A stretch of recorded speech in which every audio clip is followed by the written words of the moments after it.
Welcome everybody to the Daily Intimacy. Really nice to be here with you this morning.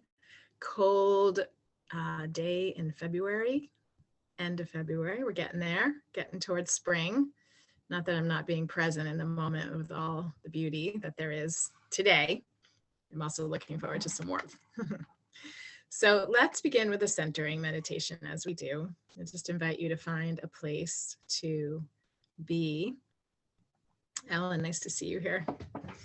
Find a place to sit comfortably, lie down, stand up, however you feel called to be in this morning. And maybe it's different than usual. So as opposed to going to what you usually do, maybe check in with yourself and ask yourself what your body is calling you to do in this moment. And then I invite you to have a nice deep breath in through the nose and exhale completely. And let's do that a couple of times. A nice deep breath in. And you might bring your shoulders up to your ears and give your body a squeeze and maybe a hug too while you're at it. And then exhale and release. Yeah, and any micro movements I can see. Necks and hips and shoulders. As we get out of bed, we need to do a little bit of getting those creaks out. And then I'll invite you when you're ready, when you're settled, to gently close your eyes.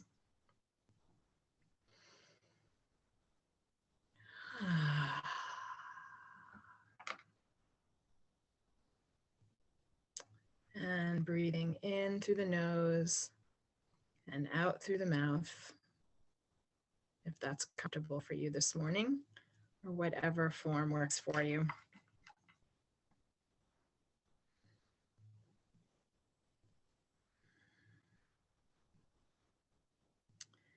And it's helpful as you breathe in to pause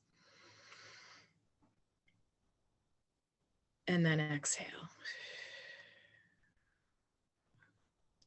If you're ever feeling yourself revved up and unable to kind of bring yourself down and quiet your nervous system, that pause between the inhale and the exhale, or the exhale and the inhale, gives your body a chance to drop into the parasympathetic, which is calming, versus the other part of the nervous system, which is revving up. So a couple of breaths, breathing in, pause.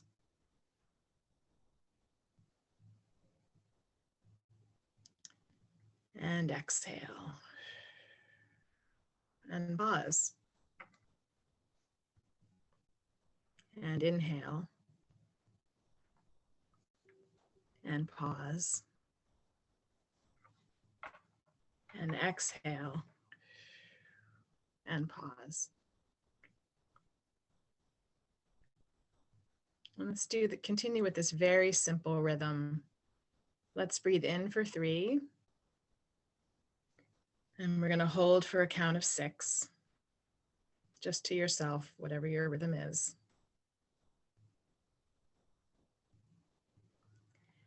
And we're going to nice long exhale for 6. Squeezing the belly at the bottom of that exhale, letting out some of the stale air energy that needs to be released.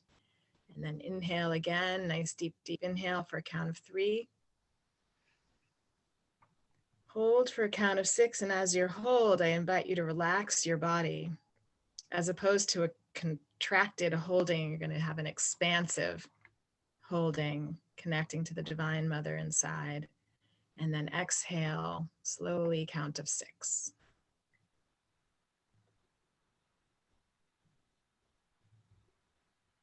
And we'll do another with a little bit longer hold.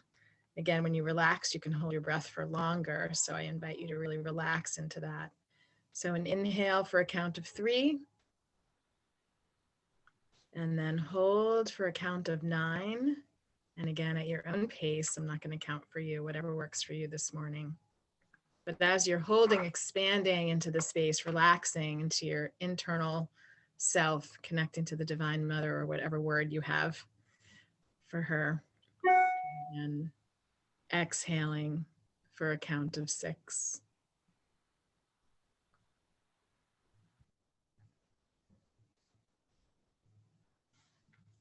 And then one more time, inhaling for a count of 3. Holding and expanding.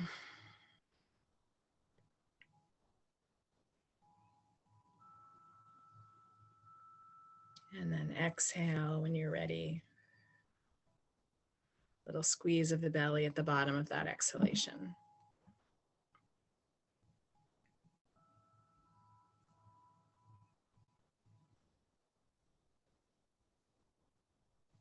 And then have another deep breath, nice breath in. And exhale. Gently open your eyes. And now I want to welcome everybody here again. I'm glad that felt good, Laura. Nice to hear. Welcome to those especially here for the first time. That came from, Wendy's sharing and your sharing, community sharing. Welcome, welcome to those of you here for the very first time. This is the Daily Intimacy. And a year ago, when the pandemic began, we met every day for 2 weeks. And then I realized, okay, well, we can't keep this up every day, but let's see if we can find something that works. And so we started having the Daily Intimacy weekly on Tuesday mornings at 9 a.m. And it's been going strong for almost a year now. It's been lovely to have so many different wonderful people joining us, all of you, and including all of the people who have come and shared with us such beautiful tools and experiences. And I know for me, I have learned a lot, and just integrating so many powerful self-love and self-care practices this year that have really sustained me. And I've heard similar from many of you. So just checking to see everybody's here and settled. I'd love to have your video on. Hey, Marcy. If you are here for the first time, I know that we'd love to have videos on, even if you're not right in front of your screen. We don't care. It's just lovely to see, something. And I know that sometimes that's not possible, and it's totally fine to stay with your video off, but just encouraging the other. And for those of you that are here for the first time, I want to tell you, or if you don't know, or if you know, remind you that the way that we share this, these beautiful recordings for those that want to be here but can't be here in person, is we put them up on YouTube. So it's not like my YouTube has, I'm not a teenager, so I don't have like 5,000, subscribers, but there are just people that tune into the link on YouTube so that they can listen in and learn with all of us. So if you're sharing, which we do a lot of here, just be aware of that if there's something you don't want to share, because it feels, like it'll be public. Although we do a lot of intimate sharing here, I just want to say that everybody, is really in their hearts and open to sharing. So the way we do that here is we put the word me in the chat, and when we'll be checking in with you and inviting you to share, and we'll tell you how to do it at that point. And I would like to introduce my cousin to you. I am so excited to have my cousin here. So great. Yay. And it feels really, really special, Wendy, to have you here as part of something I'm doing, as part of my community, as a way of knowing each other in a different way. I mean, Wendy and I are second cousins. Our dads were first cousins. If I have that right. Yeah, our dads were first cousins. And Wendy and I, we have had, what I say about you, Wendy, actually, is that we knew each other when we were younger. And at some point in my young adult life, Wendy just like swooped in and said, like, Robyn, we've had similar life experiences, and let me love you up. And just opened up a space at a time that was very difficult in my life. And it was amazing to have kind of a mentor and friend and relative see me. I think that was what the greatest gift was, that you saw me. And that was something I hadn't experienced that much at that time. So it's been a beautiful connection since. So welcome. Thank you. Yeah. Really I didn't share anything about you professionally, but the personal connection is the part that. Yeah.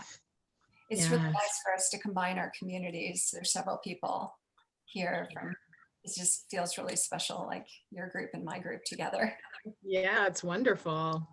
And I apologize to those of you that had the wrong Zoom link, and I'm glad that you got it. And here you are. Yeah. Yeah. So Wendy, tell us, you've been doing amazing work for years. And honestly, Pathwork is something that I know very little about. So I'm really excited to learn more. And yeah, look forward to what we're going to experience today. Well, my most recent passion is about feeling feelings. It seems to me that all the circumstances or situations that life serves up simply serves up a set of feelings for us to feel. And if we have some capacity to feel our feelings, some tools to feel our feelings, and some safety in terms of feeling our feelings, then life becomes safe. Because anything life does is just serve up something for us to feel. So that's my latest passion. I come from a pathwork background, which is a body, mind, spirit path. I've been a senior Pathwork Helper, and I've been doing the pathwork for about 25 years. I also have a background in Hellinger Family Constellation work, attachment work, and also Somatic Experience trauma work. So I'm excited to meet so many new people and to have some of the people that I work with and are part of the Pathwork community and my bigger community here today too. And if it's okay, we're just going to dive right into feelings.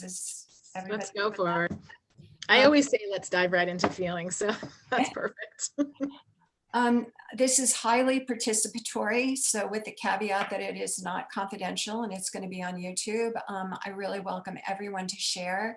Robyn is going to be monitoring the chat. So if you have anything you'd like to say, simply tell her you want to speak, and then we will come back to the whole group and let you share. I really welcome your participation.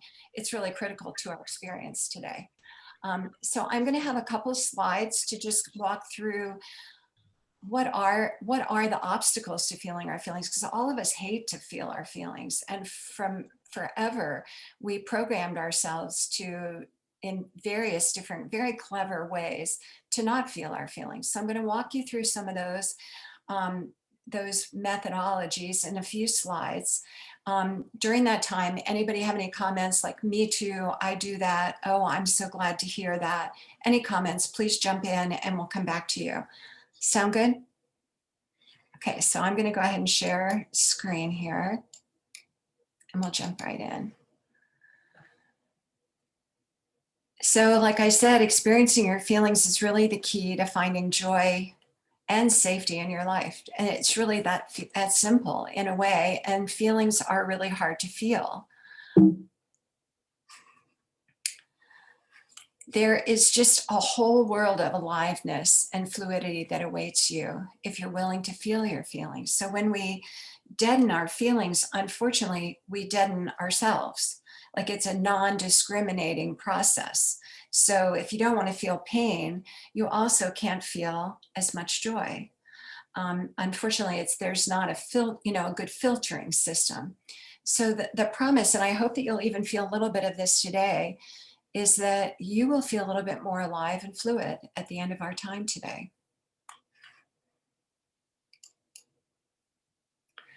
And as I mentioned, we can be afraid of our feelings. So I'm going to give everybody a moment. Some of the people that joined late didn't have time to do Robyn's beautiful centering exercise. So I want to give everybody a moment to just see if you can feel your courage and readiness to step into the world of your feelings. Maybe everybody has a particular way or a particular tool to sort of summons their courage, to get their feet on the ground, to feel grounded and ready to step into the world of your feelings, of our feelings.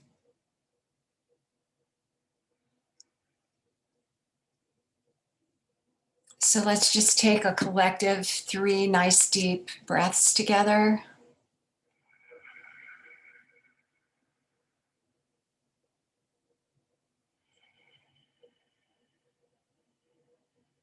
Yeah, sometimes when we take a deep breath, it creates a big yawn, which is really great. I can see that from Emily. And one more good deep breath.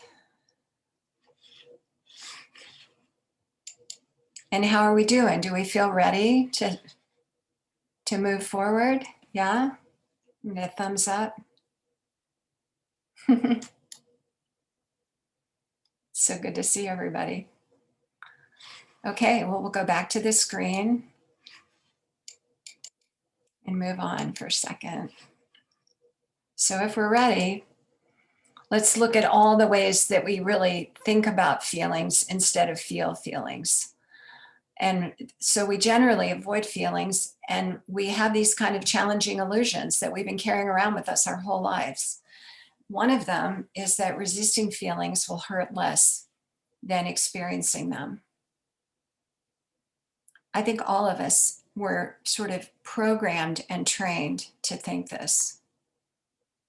If I can minimize my feelings, if I can shut them down, if I can think about something else, like I hear this expression a lot, if I can put them behind me somehow, like I don't even know what that means, but like if I can get past them, right? These are all like phrases that are baked into our culture. So that idea that if we can resist them, we're going to avoid pain. This is the second one is a really big one, especially for us that work a lot mentally, which is true for me. Like my real strong point is like my mental, rational mind. And we think that knowing our pain and knowing what happened and talking about what happened in the past can be the same as feeling what happened. And actually knowing can be a defense against feelings as well. And finally, for those of us that love to do what I call spiritual bypass, like I'm going to meditate my feelings away. I'm going to just go to this place of being, and then I won't have to feel my feelings.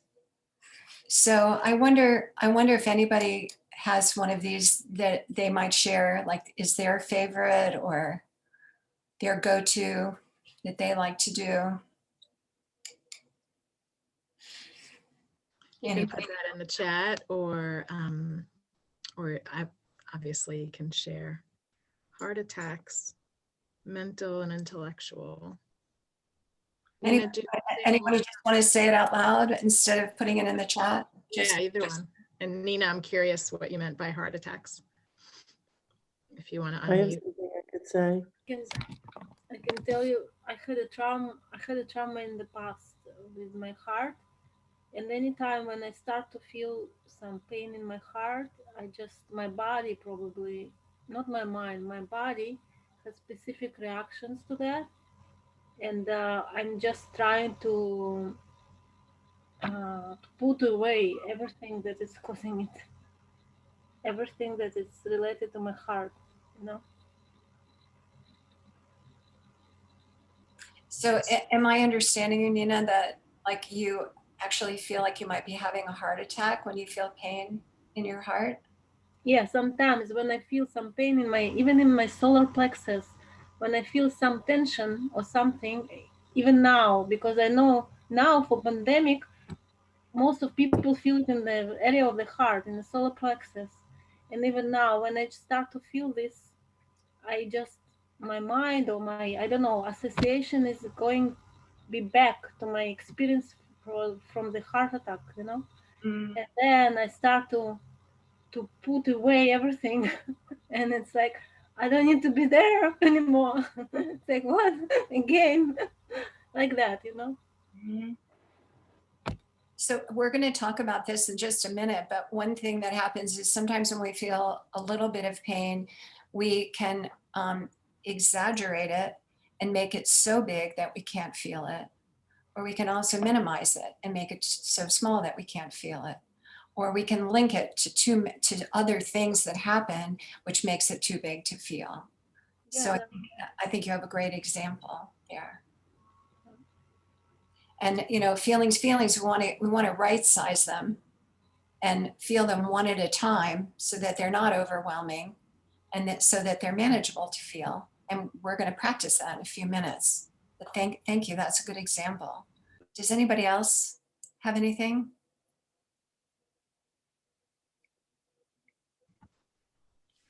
I will simply tend to procrastinate my feelings. Mm-hmm. I'll feel the feeling and I probably maximize it by linking. And then I say, I don't have time for this right now. And I go on with my daily to-do list. That's great. Thank you, Cindy. Yeah, I haven't I haven't added procrastination to my list. You'll see my list in a moment, but that's a good one. I know it, but I'm just going to put it off. That seemed to be true for you, Steve, too. I saw you shaking your head. Yeah. Eating. Someone said eating. JF, you want to share? Would you like to share?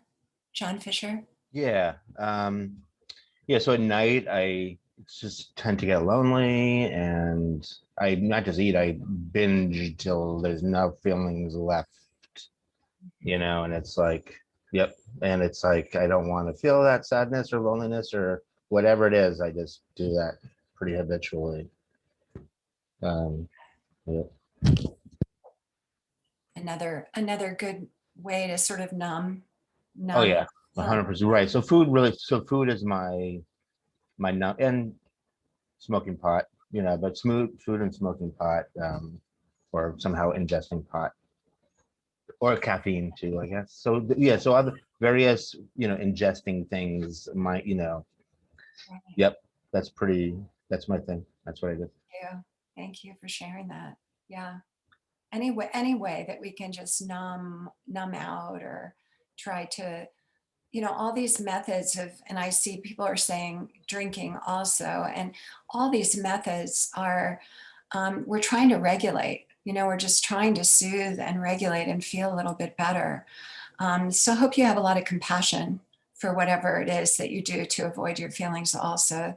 They're good ideas in some ways, because you're trying to keep yourself from, like it feels like you're going to fall off a cliff, really. Some feelings are so strong. And so whatever you do to try to avoid them isn't a bad thing. I'm going to just give you a methodology today to go into them in a safe and comfortable way, so that hopefully some of these avoidance techniques you won't need as much. Anybody else before we move on? Good. I had a question. I don't know if it's the same with feelings. Just saying about an experience. So I've been in the military, I've been in the fire service, and obviously an overwhelm of feelings and emotions at the time. But when you're dealing with a life and death situation, trying to hyper focus on the task in hand. So you block, I don't know if you're kind of blocking out, or you're just trying to, okay, I've got to resuscitate this person. You can feel the feelings, your adrenaline's in your over body, and you're trying to figure one way to control the emotions or adrenaline or whatever it is. I don't know if that's the same. And then focus on what I've got to do in the moment to save this life or whatever it may be. But you're blocking out the feelings, because they can't. If I go through the feelings and go on control, I can't do what I need to do in that moment. So I don't know if that's not dealing with feelings or trying to figure a way we can control our feelings. Yeah, I think it is a way to control feelings. And I think you just hit on another really important sort of illusion that we have, which is, and this would relate to Cindy also, that feelings take a lot of time to feel. Like I have to go in my closet and turn off the light and wrap myself in a blanket and, like do all these things in order to feel feelings. I am going to give you a method where you can feel your feelings in 3 minutes. Even 60 seconds. Wow, I'm excited about that. So, we'll start to break through that illusion that feelings take a lot of time. They need a lot of focus. I don't have time for them right now. I need to stick with the task at hand. So that's good. I haven't had that on my list either, that feelings, that's an illusion, that feelings will take, everything I have to feel. And I don't either have the time or the energy or the resources right now to be able to do that. I'm so glad to see some of my people. I'm sorry that the link was wrong, and thank you for coming. So I'm going to move on to the next slide. So this one will be updated to include procrastination, to include that there's another illusion that feelings take so much time. And we also have kind of our own special technique for avoiding feelings. And we've already touched on this a bit. But we all kind of have an attitude, and see if you could just check in with yourself and find this for just a moment. We all sort of have this attitude of like, why is this happening to me? I should not have to go through this. Why do I have to go through this? Why do I have to feel this? Someone take it away, someone make it go away. Why is it me and not someone else? And when we do have a feeling, these are some of our favorite ways, and I've mentioned a few of them already, but the first thing I think we do is blame ourselves. Like if anybody has ever stubbed their toe or sprained their ankle, the first thing you do is, God, I was so stupid. Why didn't I see whatever I just ran into? And then you might, if you hurt yourself, blame somebody else. Like, why did they leave that right in the middle of the floor for me to step on? And then you can blame life or God. Like, why does this always happen to me? And then we talked about, we can exaggerate our feelings. It's funny because sometimes people feel like I'm a real feeling person. Like I love feelings, but what they actually do is exaggerate their feelings. They talk about them a lot. They make them really big, but they don't actually feel them because they've made them so big that they feel overwhelming. And we can also diminish or deny our feelings or make them too small. My husband and I have an interesting dynamic because I make them too big and he makes them too small.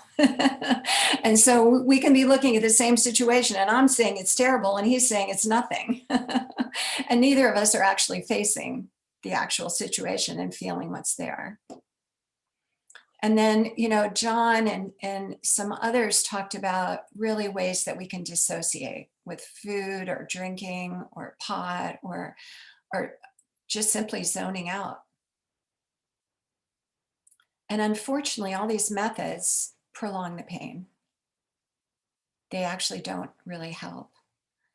And I have this picture of a gate because I feel like feelings are on the other side of the gate, and that this process is like a gateway to your feelings. So I love the metaphor of the gate, and it's actually in the Pathwork, in a lecture that talks about your feelings are a gateway and promises that if you feel your feelings, they will turn into the actual opposite, kind of like a Zen koan. So one of my favorite is that if you'll feel your loneliness, which again, John, maybe this relates to you, that if you go through the gateway of your loneliness, you will find true companionship. And I was like, what in the world does that mean? How can going into loneliness actually provide me companionship? And I had to sit with this for about 3 hours one day. This did take a long time, but this is not like because feelings take a long time, but I just sit with this sort of Zen koan of like, how can loneliness turn into companionship? And what finally happened to me was I realized that as I befriended my own loneliness, as I was willing to be with my loneliness had a companion. It was me. And it was miraculous. And a lot of my loneliness and a lot of my feeling that friends are always letting me down and that I don't have enough of this or I don't have enough of that went away because I'm now my own companion, because I'm willing to befriend this lonely place in me. one that I know, Robyn, you and I share. It's Robyn and I both lost our mothers when we were young, have that in common. Anybody have a comment before we move on? There's so many beautiful sharings in the chat. Thank you, everybody. Okay, so I'm just going to go to the methodology, so we don't run out of time here. So I like to re-experience previous pain and hurt with a method called RAIN. It's an acronym, and it was made popular. It was not invented by Tara Brach, but it was made popular by Tara Brach. And it's a meditative process and practice. And literally, it can take a few minutes. And the R of RAIN is to recognize your feeling. So we're going to go through this and practice this together. So as I start to go through the RAIN, you can pick a feeling for yourself. I wouldn't suggest you pick the worst feeling that you've ever had in your life, but pick a simple feeling that you haven't wanted to feel, that you felt like you didn't have time to feel, that you couldn't feel, it was too much to feel, that you didn't need to feel, whatever the reasons. And simply name it. Like I named loneliness, sadness, anger, whatever you choose. So the R of RAIN is just to name it or recognize it. We're not actually doing the practice right now, we're just prepping for it. Now the A of RAIN is revolutionary because it's to allow the feeling. So Tara Brach calls this making a U-turn, because what we usually do, like a big U-turn, I want to make sure that's on the screen, because what we usually do is push feelings away, like automatically, like, oh, not now, not me, no, like this. So she's saying, turn it around and actually allow the feeling. And the I of RAIN is to get even more intimate with it, which is, and I think Nina mentioned, like feeling, like actually feeling it in her body, like a pain in her heart or in her solar plexus. And the I is like getting intimate with it in your body. Like, what does this feel like as I allow myself to embody this feeling? And I love this expression that Tara Brach has around the A and the I. She says, let it be as big as it is. And in that moment, I imagine the feeling is spreading out. And I am not trying to hold it in like one little place, either in my brain or in my heart or in my stomach, but I'm giving my full body permission to inhabit the feeling. And what's miraculous about that is it lowers the intensity of the feeling as you let it spread out. Every time. No exceptions. I've never seen an exception.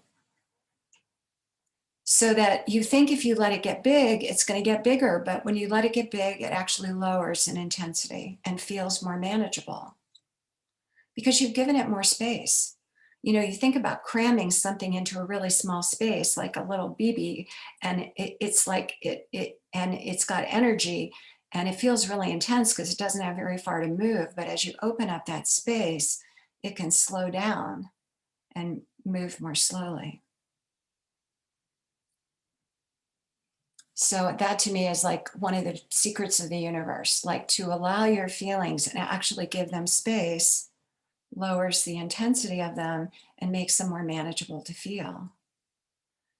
And then the N of RAIN is to invite in a nurturing presence.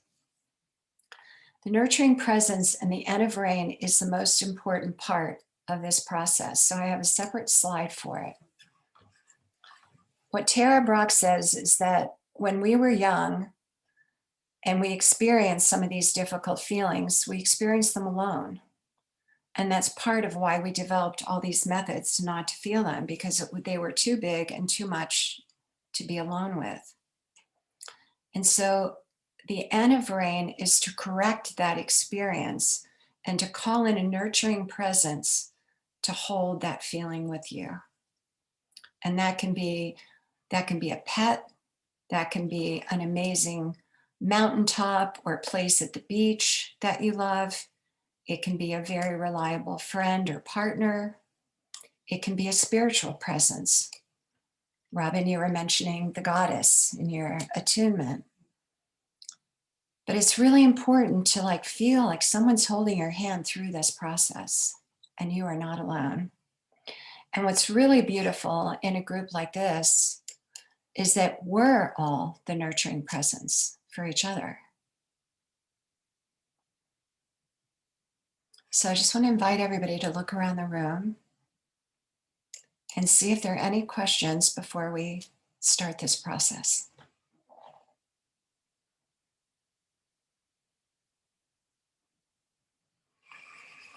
Robyn, Evan? It's not so much of a question, but I really appreciate the fact that you put the nurturing piece and separate, because I think for a lot of men, particularly men who grow up in the United States, have a relationship to feelings that's difficult and extremely painful. That's been my own particular process, and the path work I've had other connections with. So I really want to thank you for being here today. Really appreciate it. Thank you, Robyn. Okay, so let's do some rain together. I'm going to just lead you through it, the R, the A, the I, and the N. Does everybody have a feeling? Does everybody have their R? They can name a feeling.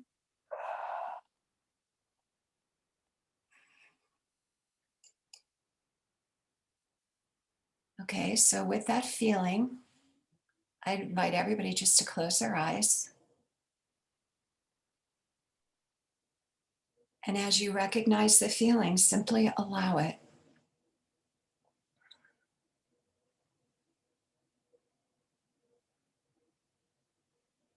You can allow it by breathing into it. You can allow it by letting it spread out and fill more spaces in your body, as we mentioned. You can allow it by leaving it like we often do and then just come back to it. Oh, I just spaced out. I thought about something else. I'm going to come back to it and allow it.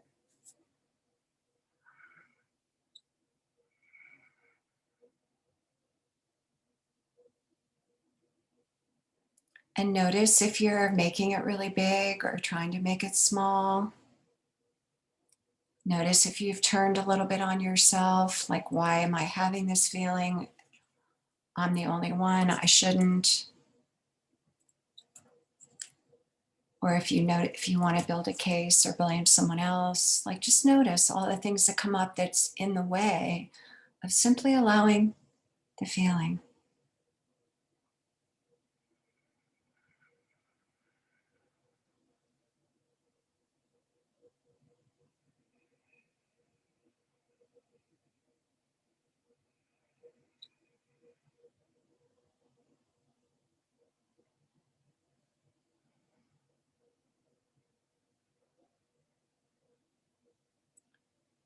And then we're going to move on to the I of rain. So again, this does not take very long.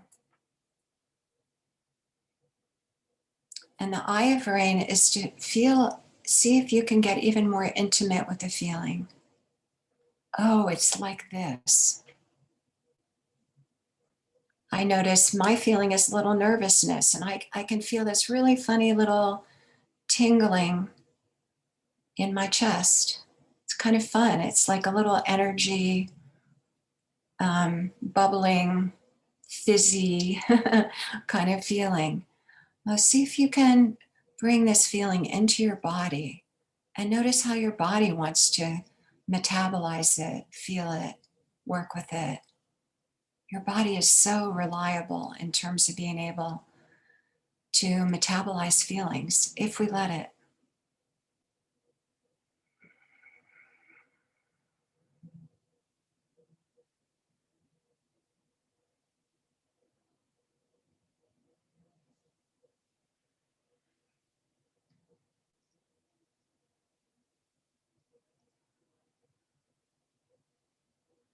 getting to know this feeling in the eye of rain as, you know, it might have a color associated with it or a shape. You might find that there's a memory associated with it. Just to give it more time and space.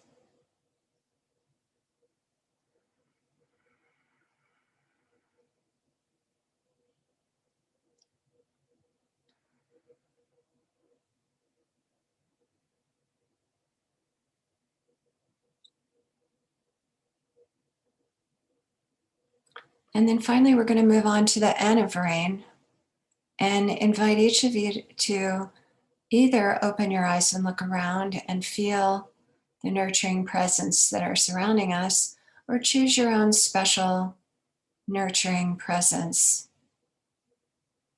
and feel what it's like to not have to feel this feeling by yourself, but to have someone with you. It can hold it with you. It can walk with you, with you. Walk with it with you.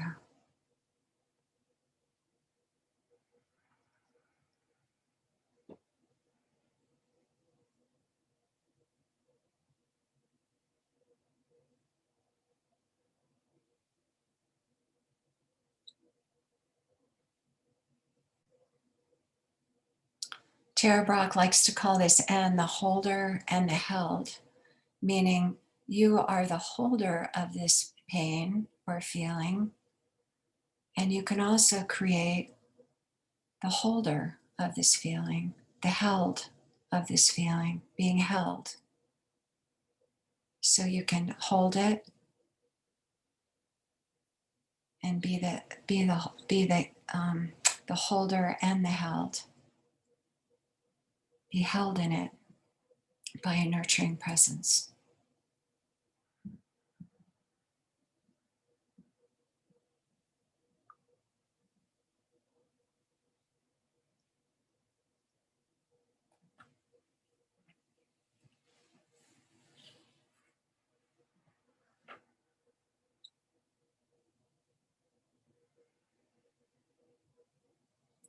And we're going to give this end just another moment, and then we're going to come back to the group.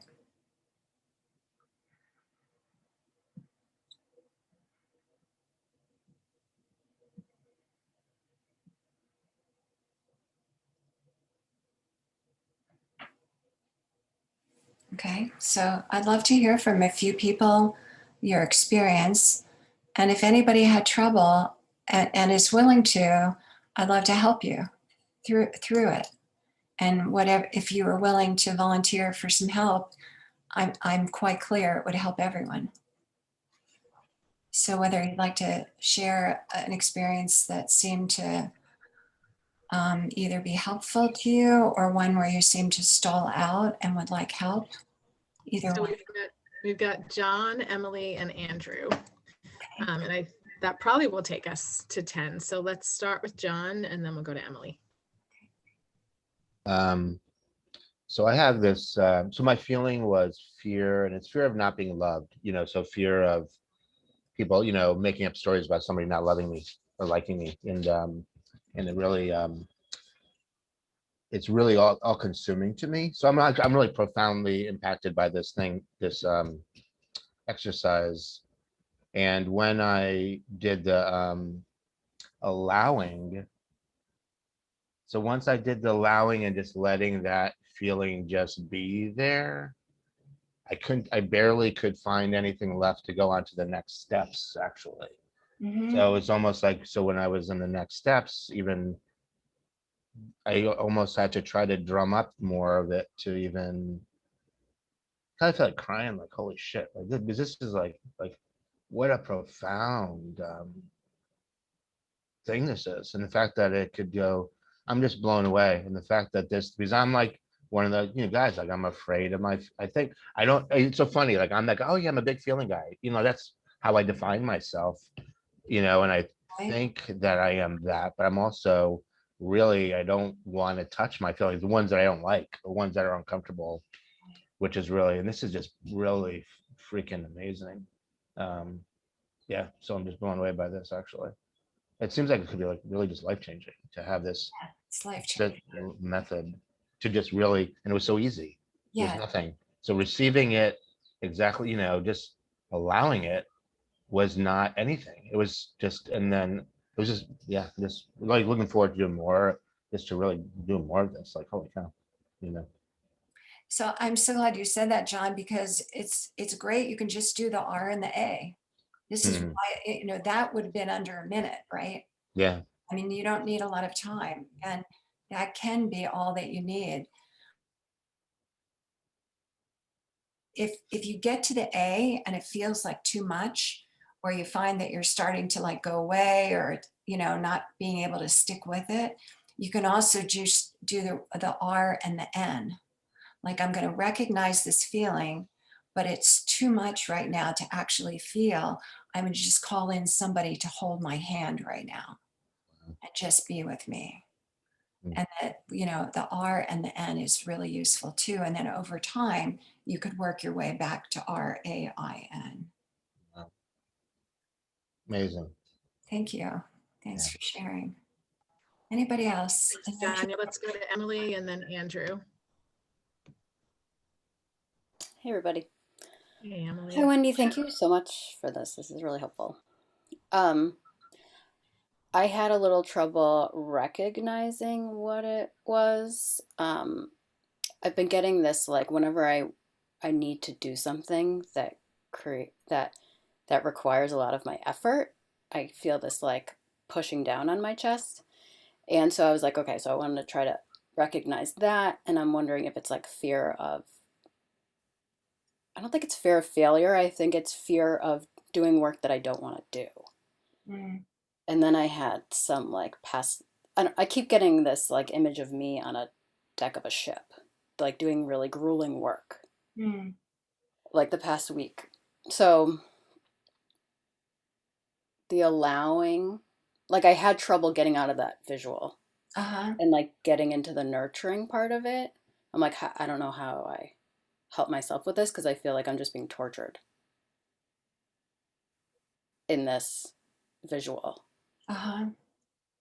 Um, Can you get in touch with how that feels to be tortured? Like you said, there's a weight on your chest, or yeah, like I visualize myself like scrubbing the deck of this boat until like my knuckles bled, huh? kind of thing. So I had to get down on the floor and like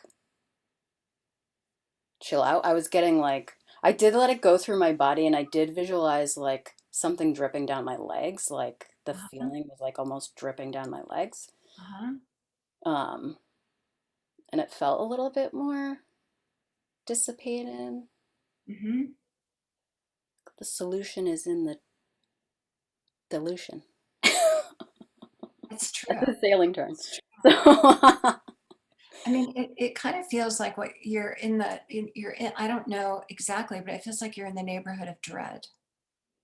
yes, there we go. Thank you.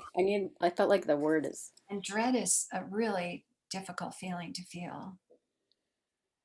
And it feels like you touched into it and you let it drip through you with your own, you know, your own body, your own imagery. But I really invite you to call in the N, because dread yeah, I was trying. is I think I need a little more time. well, I wonder what it would be like just now, you know, as dread seems right, like as we've been able to name it, because that's I'm glad you brought that up. Sometimes the R is tricky, you know, like just to find what is this. And then what would it be like to just notice that you've got all these people around you holding you in this moment of dread? Like, can I delegate things?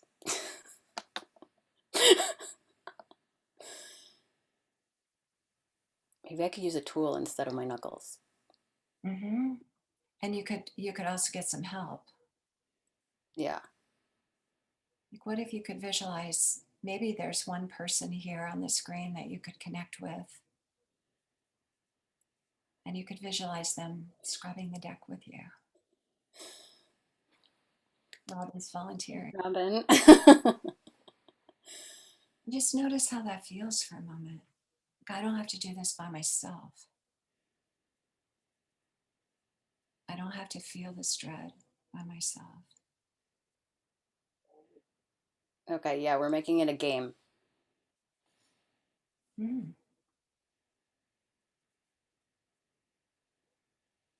Okay. That's really helpful. Thank you. Mm-hmm. Thanks, Robyn.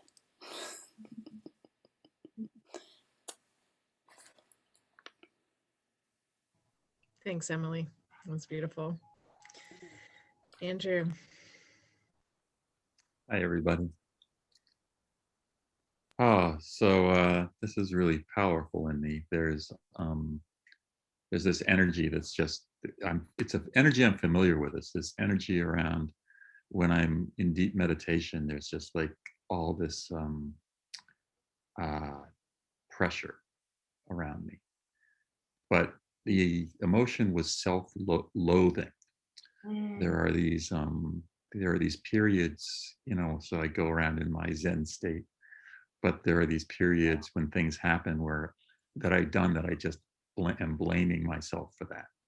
It's just some piece of me that just, in particular, it's like around finance, something stupid I've done, in terms of finance or something like that.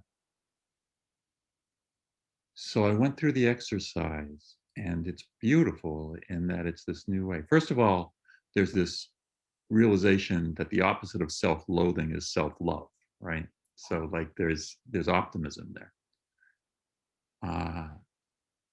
But it's kind of funny that it's only now that I've realized that this pressure that has been around me during this more meditative state is connected or associated with this self-loathing, which doesn't feel like it's at all there during my practice. And self-loathing is a defense against a feeling.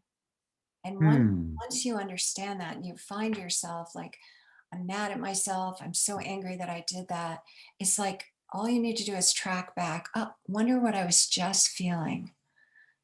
If it's around my finances, was I feeling scared? Right. No, it's like it's feeling the stupidity, right? Like there's this money sitting around I'm not doing anything with and haven't been doing anything with for a long, long time. And yeah, but stupidity is also turning against yourself. That's a judgment. So yeah. we have to keep tracking it back because we're tricky with our ways of not feeling feelings. And so we have to keep tracking it back to then what is the feeling behind that? Yeah, I've always associated that with my father, with like this being called stupid by my father, right? So what's the feeling with that? Well, Tara Brach calls this the trance of unworthiness. And she says that we all have that, the trance of unworthiness, from imperfect parenting or. I can feel that right here. Yeah. Yeah, right. And that just to feel that feeling is a difficult feeling to feel. I'm not worthy. I'm not good enough. Thank you. And then allow and move through it from there. Then you've got a free channel. Perfect. Thank you. Thank you. That trance of unworthiness is so universal. Tara Brach has written 3 books about it. And I do want to send you guys to Tara Brach's website. It's just tarabrach.com, I think, pretty sure. Tara Brach. And she has free meditations on rain for everything. Rain for fear, rain for anger, rain for hard times, rain for good times. And her meditations are usually about 12 to 15 minutes long. Ours today was only like 5 to 6 minutes. So you can spread it out, you can condense it, but it's a simple process. And as John said, simply making that U-turn to allow is the most revolutionary step. Is there one of her books you would recommend people start with? Ellen had asked that in the chat. Well, radical compassion is all about rain. Right. I thought, how could she write an entire book on rain? But she did. And it's quite good. Great. Oh my gosh, Wendy, this was so powerful. I'm just breathing into the power and the deep heart sharings. I feel so grateful. I feel so grateful for people taking risks and being vulnerable. And it just is such a wonderful invitation, not only to our own parts, but to everybody here. So thank you for those who did that for us and with us, and for yourself and with yourself. And Wendy, powerful. Whew. Thanks for having me, Robyn. Yeah. To do this with you. Anytime. Gosh, I'm like, come back, come more. I'll be sending this out, as you know, or those of you that are here for the first time. Actually, so if you're not on my actual mailing list, you won't get the link to the recording, but Wendy can send it to you, or you can just email me. Yeah, you can send it, and I can also send it out. We'll just put my email in the chat there if anybody who doesn't know me wants to connect and receive it, or Wendy will send it. And yeah, and I also took a picture of the screen with the slide that defined rain, so I'll send that out as well, so people have a reminder right there on how to practice. And if people would like to be on my mailing list or have more contact with me, my website is beyondbroken.org. Yeah, and I'll send that out too, but .org. Okay, good to know. .org. Got you, Christine. Thanks. Yeah, so this is amazing. This was so great. I had something very present that I could work with, and it was really a great reminder and a great opportunity to be with that feeling that feels intense. So everybody, I hope you take this into your day. Moment to moment, right, Wendy? It's like we can, I know I'll speak for myself. There are a zillion opportunities to practice this all day long in between other things. So I hope you take this beautiful gift that Wendy brought to us and practice and share and come back. We've got some more goodness next week with some friends from my Jaguar Path training and shamanism and yoga. I have a few of the practitioners coming. We call them allies, and so one is joining us next week for the first time. So that'll be great. And I hope everybody has a really blessed day. Thank you for being here. So much love. Mwah. Namaste.